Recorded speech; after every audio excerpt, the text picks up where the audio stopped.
छड्डियो ना कि तेरे बिन दिल नहीं लगना। হ্যালো ফ্রেন্ডস, তিথি সুরঞ্জিত ব্লগে তোমাদের সবাইকে স্বাগত। কেমন আছো তোমরা সবাই? আশা করছি সবাই ভালো আছো, যেখানে আছো ঈশ্বরের কৃপায় সুস্থ আছো।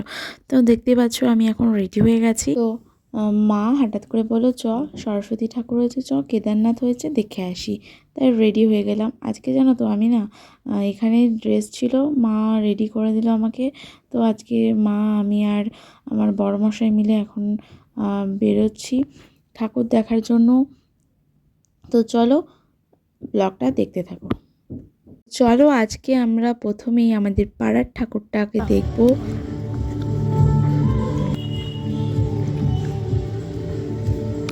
যেটা জ্বলছে না বলো, আমাদের বাড়ির ঠাকুর দেখতে এসেছি আমরা, বাড়ির সামনে আমাদের।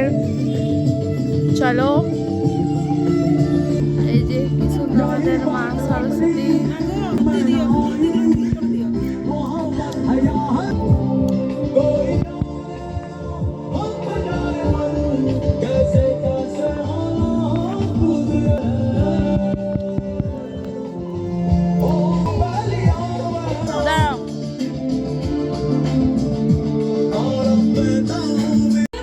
কেদারনাথ দেখতে হাঁটি হাঁটি পা করে চলে এলাম।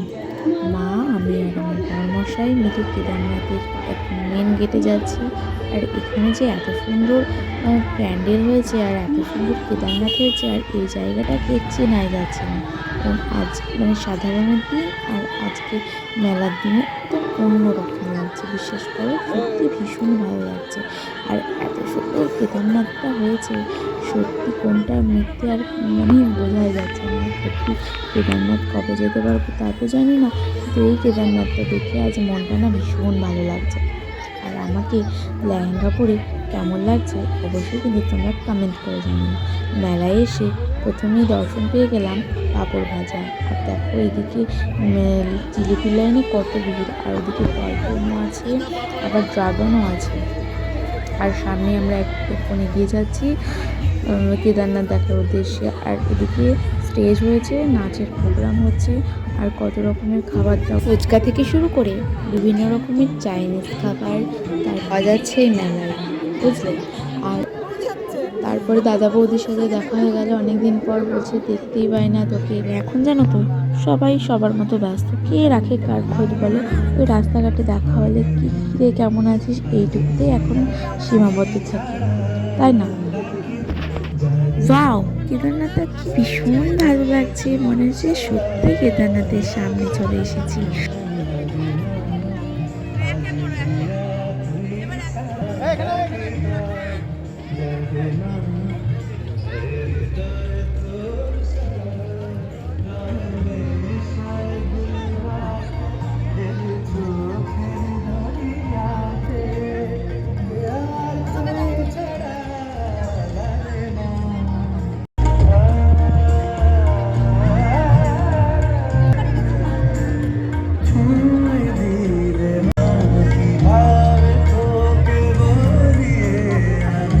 মরম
শুধু ঠাকুর দেখলে তো আর হবে না, এবার পেট পুজোটাও তো করতে হবে, কি বলো?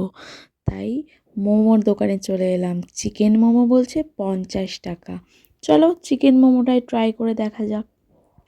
তারপরে এদিকে হচ্ছে রোল, আবার ডিম টোস্ট, আবার এদিকে মোমো, আবার মোমোর সাথে স্যুপ খেতে ভীষণই ভালো লাগে, তাই না? তো এই তো আমাদের এখন মোমো দেওয়া স্টার্ট হচ্ছে, এবার শুধু খাবার পালা। খাও খাও, কেমন কেমন স্টার্ট।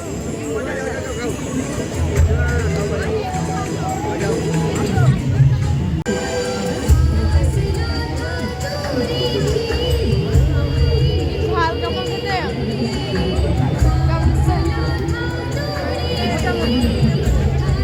দাও খাইয়ে।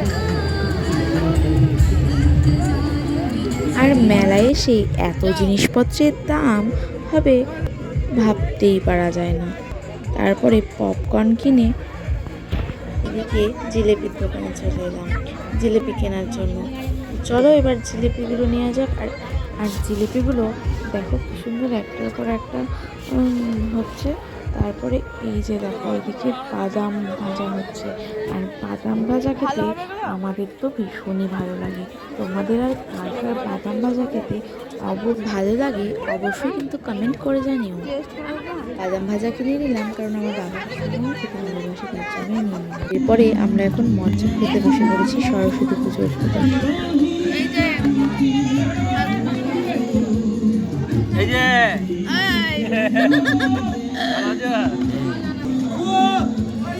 কেমন গো? দাও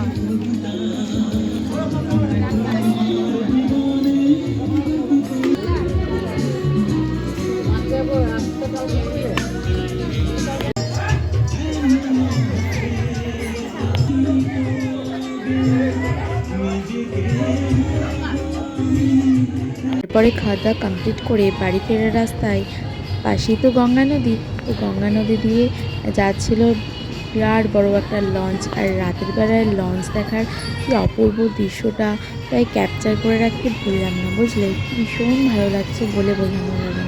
তো আজকের ব্লগটা যদি তোমাদের ভালো লেগে থাকে তাহলে অবশ্যই লাইক কমেন্ট শেয়ার সাবস্ক্রাইব করতে ভুলবে না কিন্তু। আর চ্যানেলটা যারা এখনও নতুন, যারা এখনও সাবস্ক্রাইব করোনি অবশ্যই সাবস্ক্রাইব করে নিও আমার নতুন নতুন ভিডিও দেখার জন্য। আজকে যে এত সুন্দর সন্ধ্যেবেলাটা কাটাবো ভাবতেই পারিনি, তাই থ্যাংক ইউ আমার সোনামাকে। আর আজকে আমার বহরমপুরে আসার কথা ঠিকই ছিল, কিন্তু আমি যে এখানে আসতে পারবো ভাবতেই পারিনি। তো মা আজকে দুপুরে পায়েস বানিয়েছে, আর আমি তো পায়েস খেতে ভীষণই ভালোবাসি, তাই আমার জন্যই বানিয়েছে। আর আমি যে আজকে পায়েস খেতে পারবো মায়ের হাতে ভাবতেই পারিনি, তাই খুব মজার সাথে পায়েস খাচ্ছি। তো এখন তাহলে আসি, দেখা হচ্ছে নেক্সট ব্লগে। ততক্ষণ সবাই ভালো থেকো, টাটা।